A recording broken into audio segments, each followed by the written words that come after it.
الرحیم یہ ایک انتہائی سمجھیے کہ تکلیف دہ اور افسوس کی خبر آپ کو دے رہا ہوں کہ 26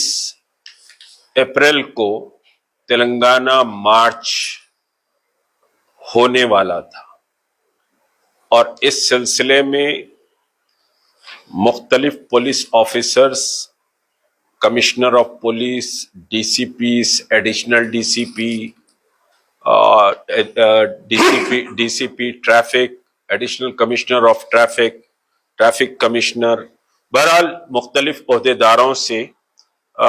کوئی 5-6 بار میٹنگ ہوئی، اجلاس ہوا اور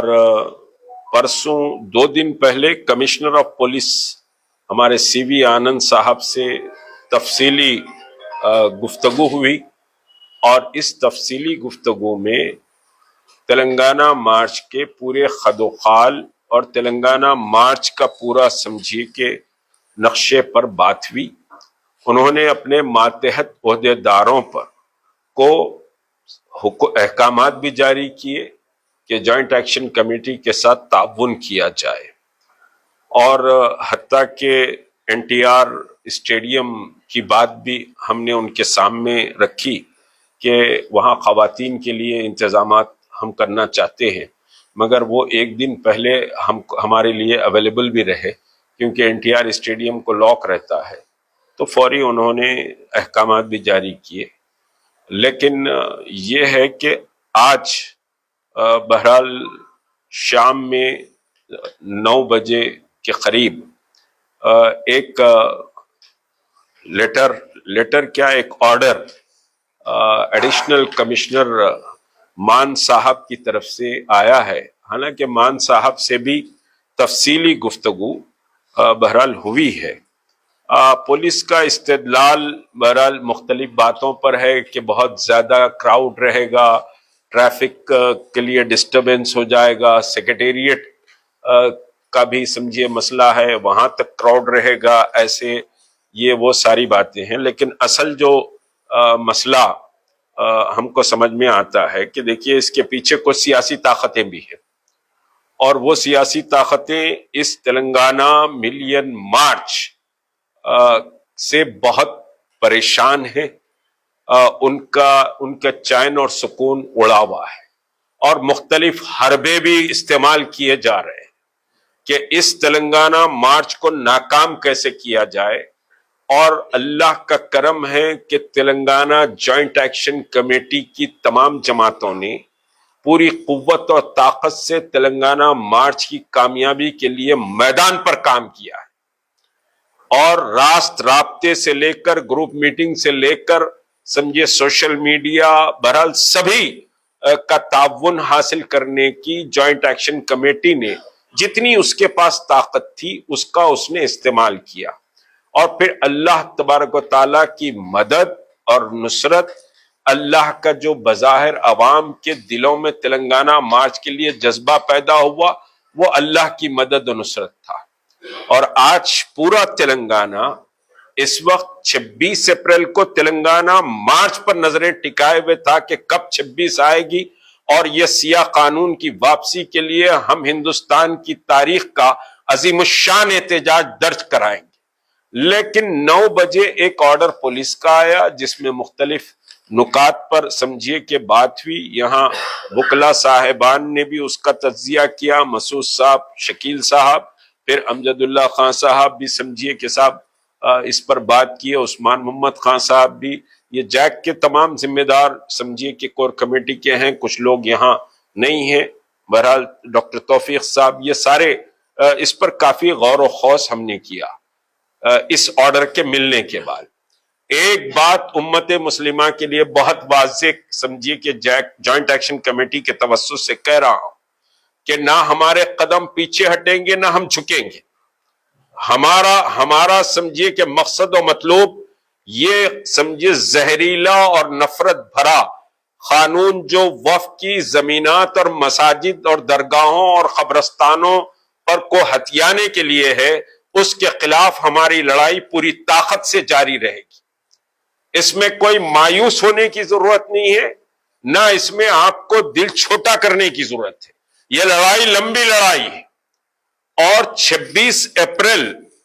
کو جو تلنگانہ مارچ تھا، ٹھیک ہے، پولیس نے یہ کہا کہ بھائی ہم آپ سے گفتگو کریں گے، اس میں لکھا ہوا ہے واضح کہ ہم آپ سے گفتگو کریں گے، اور پھر ایک نئی ڈیٹ ہم سمجھیے کہ صاحب آپ اناؤنس کریں، ہم وہ ڈیٹ پر کنسیڈر کریں گے، فلاں کریں گے۔ ہم آج پولیس ڈپارٹمنٹ کو جوائنٹ ایکشن کمیٹی یہ کہہ رہی ہے کہ نئی ڈیٹ آپ سمجھیے کہ صاحب 5 دن کے اندر ہم کو اطلاع کریں،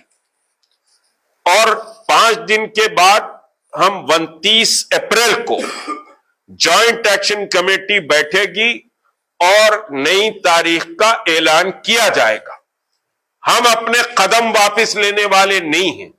نہ یہ جدوجہد رکنے والی ہے۔ آپ اگر تاریخ تبدیل ہو رہی ہے تو جدوجہد ختم نہیں ہوگی، جدوجہد رکے گی نہیں۔ یہ لڑائی لمبی لڑائی ہے، اور لمبی سانس بھر کر ہم یہ لڑائی لڑنے کی تیاری کر چکے ہیں، اور آپ کو اپنے مساجد، قبرستان اور درگاہوں اور اپنی شناخت، اپنی تہذیب اور اس ملک کے دستور کو بچانے کے لیے یہ لڑائی کے لیے ہر وقت کمر بستہ رہنا پڑے گا۔ تاریخوں سے سمجھیے کہ صاحب تاریخ تبدیل ہونے سے انقلابات نہیں رکتے، بلکہ انقلابات مزید سمجھیے کہ جڑ اس کی مضبوط ہوتی ہے اور وہ درخت بہت اونچا ہو جاتا ہے۔ حالات کے رکاوٹوں کا مقابلہ جوائنٹ ایکشن کمیٹی کرتے آئی ہے، ملین مارچ ہو یا پھر سیکریٹریٹ مساجد ہو یا شعار اسلامی کا مسئلہ ہو یا پھر سمجھیے کہ محمد رسول اللہ صلی اللہ علیہ وسلم کی شان رسالت کا مسئلہ ہو، یہ سارے مسئلوں پر بہت ساری رکاوٹیں آئی، لیکن پامردی سے جوائنٹ ایکشن کمیٹی نے ان حالات کا مقابلہ کیا ہے، اور ان حالات کا مقابلہ کرتے ہوئے کامیاب سمجھیے کہ پروگرام کیے ہیں۔ اور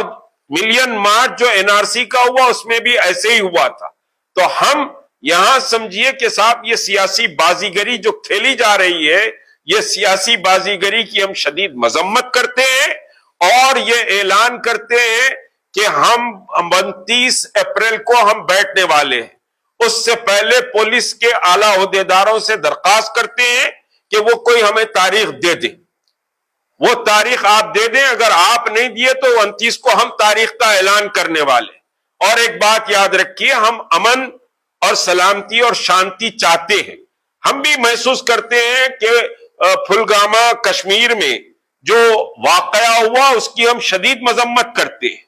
اسلام میں دہشت گردی کی کوئی گنجائش نہیں،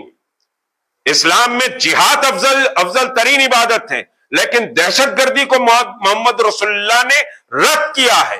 اب کسی کا نام پوچھ کر اگر قتل کیا گیا ہے، نام پوچھ کر اگر سمجھیے کہ وہاں پر لوگوں کی جانیں لی گئی ہیں، تو اسلام اس کی اجازت نہیں دیتا، ہم اس کی شدید مذمت کرتے ہیں۔ بلکہ جوائنٹ ایکشن کمیٹی ایک پروگرام اس مذمت پر کرے گی، ایک احتجاج بھی درج کرے گی، لیکن کینڈل لے کر عیسائیوں کے جیسا نہیں ناچے گی۔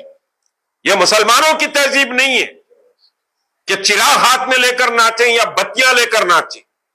احتجاج درج کیا جائے، ضرور درج کیا جائے، ہم ہندوستانی ہیں، اور ہندوستان کی سولیڈیرٹی اور ہندوستان کی عزت اور وقار ہمارے لیے پریورٹی ہے، ضرور آواز اٹھانی چاہیے، جوائنٹ ایکشن کمیٹی بھی آواز اٹھائے گی اس مسئلے پر، لیکن ہم غیروں کی پیروی نہیں کریں گے۔ ہمارا انداز ڈیفرنٹ ہے، اور ہم ڈیفرنٹ انداز سے احتجاج درج کریں گے، مگر وفد کی یہ لڑائی جاری رہے گی، اور انشاءاللہ 29 کو جوائنٹ ایکشن کمیٹی بیٹھے گی اور تاریخ کا اعلان کرے گی۔ میں پوری امید رکھتا ہوں اضلاع کے شہر حیدرآباد، سکندرآباد، بلدہ کے جتنی تیاریاں لوگ کیے ہیں، وہ تیاریوں کو سمجھیے آپ جاری رکھیں، بلکہ اس میں اور سمجھیے کہ اضافہ کرنے کی کوشش کریں۔ انشاءاللہ یہ لڑائی جاری رہے گی، آپ کے قدم تاریخوں کے بدلنے سے نہیں رکیں گے، آپ کے قدم انشاءاللہ آئندہ تاریخ کو دھرنا چوک اندرا پارک پر جمع ہوں گے۔ شکریہ، خدا حافظ۔